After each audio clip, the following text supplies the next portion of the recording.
গতকালই ব্রিগেডে সভা করেছেন প্রধানমন্ত্রী নরেন্দ্র মোদী। আর ঠিক সেই সভার দিনই রণক্ষেত্র হয়ে ওঠে গিরিশ পার্ক। যেভাবে গিরিশ পার্কে দফায় দফায় উত্তপ্ত হয়ে ওঠে পরিস্থিতি, যখন বিজেপি কর্মীদের বাস ভাঙচুর করার অভিযোগ ওঠে, আর অন্যদিকে মন্ত্রী শশী পাঁজা তার বাড়িতে আক্রমণের ঘটনা, ইট বৃষ্টির ঘটনা ঘটে। আর সেই ঘটনা এখনো পর্যন্ত মোট 9 জনকে গ্রেফতার করলো পুলিশ। আগেই 4 জনকে গ্রেফতার করা হয়েছিল, পরে আরো 5 জনকে, আজকে আরো 5 জনকে গ্রেফতার করেছে পুলিশ। থানায় ইতিমধ্যেই অভিযোগ দায়ের হয়েছে তৃণমূল এবং বিজেপি দুপক্ষের তরফে। তিনি জানাচ্ছেন যে তিনি নিজে আক্রান্ত হয়েছেন, তার বাড়ি, তার দরজা জানলা সেগুলো ভাঙচুর করা হয়েছে। এখানে আমরা দেখছি পরিস্থিতি, এই শশীবাজার বাড়ির মধ্যেই রীতিমতো মারামারি হচ্ছে, ইট ছোড়াছুড়ি হচ্ছে। বাড়ির থেকে কোনো রকমে দরজা বন্ধ করে এই জায়গা থেকে বন্ধ করা হয়েছে। তীব্রভাবে আক্রান্ত হচ্ছে এই মুহূর্তে, মুহুর্মুহু ইটের আওয়াজ আমরা পাচ্ছি। দরজা ভাঙার চেষ্টা করা হচ্ছে। শশীদের দিকে একটু দেখতে বলবো। শশী পাঁজা তিনি কিন্তু এই মুহূর্তে আতঙ্কে রয়েছেন, গোটা পরিস্থিতি নিয়ন্ত্রণের বাইরে। গতকাল গিরিশ পার্কে মন্ত্রী শশী পাঁজার বাড়িতে হামলা, বাড়ির সামনে এই ঘটনার পরে আজকে পুলিশ মোতায়েন করা হয়েছে। অশান্তি রুখতে সকাল থেকে এলাকায় লুটমার্চ করছে কেন্দ্রীয় বাহিনী।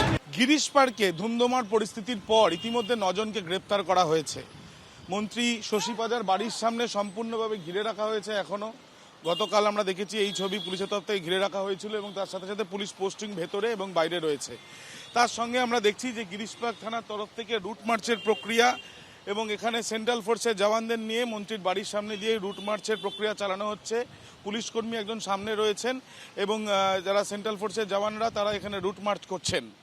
একদিকে আজকে নির্বাচন কমিশনের তরফ থেকে আমরা জানি যে নির্বাচন কমিশনের তরফ থেকে আজকে প্রেস কনফারেন্স হওয়ার কথা, তো তাতে নির্বাচন ঘোষণা হওয়ার কথা, এবং অন্যদিকে কিন্তু তার সঙ্গে সঙ্গেই এই ঘটনার পর আমরা দেখছি যে এলাকায় গতকাল গন্ডগোল হয়েছিল, অর্থাৎ এই মন্ত্রী শশী পাঁজার বাড়ির সামনে, সেখানে এবং তার সঙ্গে সঙ্গে যে এলাকায় গন্ডগোল হয়েছিল পুলিশের তরফ থেকে ব্যারিকেড করা হয়েছে, এবং একাধিক ভাঙচুরের ঘটনা, পাথর, ইট বৃষ্টি সেগুলো হয়েছিল।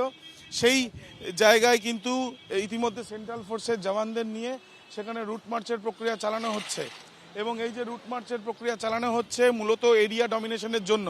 কিন্তু প্রশ্ন থাকছে একটাই, যে যখন এই গিরিশ পার্ক থানা এবং সংলগ্ন বেশ কিছু থানাতে সেন্ট্রাল ফোর্সের জওয়ানরা মজুদ ছিলেন, বা সেন্ট্রাল ফোর্সের জওয়ানরা উপস্থিত ছিলেন, এবং তাদের উপস্থিত থাকা সত্ত্বেও গতকাল যখন এই ধরনের পরিস্থিতি তৈরি হয়, তখন কেন এই সেন্ট্রাল ফোর্সের জওয়ানদের নামিয়ে বা সিআরপিএফের জওয়ানদের নামিয়ে এলাকা ডমিনেট করতে বা এলাকায় যে পরিস্থিতি তৈরি হয়েছিল সেই পরিস্থিতি স্বাভাবিক করার চেষ্টা করা হলো না, এই নিয়ে উঠেছে প্রশ্ন।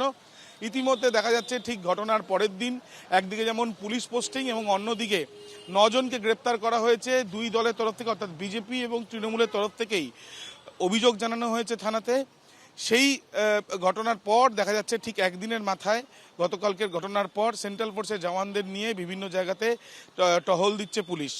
ক্যামেরায় অভিজিৎ দত্তর সাথে আবির দত্ত, এবিপি আনন্দ, কলকাতা। এবিপি আনন্দ, এগিয়ে থাকে, এগিয়ে রাখে।